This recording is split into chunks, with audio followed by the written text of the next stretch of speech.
Thank you, Mr. Chairman.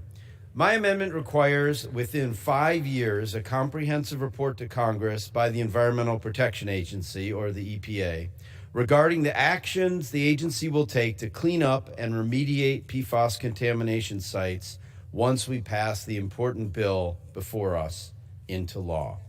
I'd like to begin by thanking my friend Chairman Pallone and his staff for working with me on this, as well as my fellow Michiganders, Congresswoman Dingell, Congressman Upton, and Congressman Kildee for their bipartisan leadership on this bill. I'm proud that this bill includes my bill co-sponsored with Representative Khanna, the PFAS Safe Disposal Act, which prohibits unsafe incineration of PFAS. We need to ensure that when PFAS chemicals are destroyed by incineration, PFAS particles are not emitted into the air. The monumental effort of PFAS cleanup will be for naught if PFAS is simply transmitted from water and soil into the air we breathe. We in Michigan know all too well of the growing threat that PFAS chemicals pose to our communities and our water resources. They've been linked to cancer, damage to both reproductive and immune systems, developmental issues, and changes in liver, immune, and thyroid function. The troubling reality is that both industry and the EPA itself have known about the risks from PFAS chemical for decades. We know, for example, that industry studies have demonstrated the adverse health effects of these chemicals since as early as 1950. That's 70 years ago.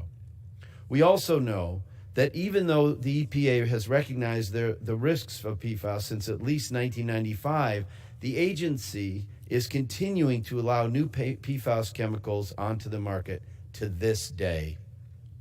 By passing H.R. 535 into law, we can finally begin to reverse decades of the EPA's failure and finally deliver the protections impacted communities need in both the short and long term. But after decades of the EPA failing to treat this matter with urgency, we need to make sure that the cleanup process that will be set in place once we finally designate PFOA and PFAS as hazardous substances is both timely and effective.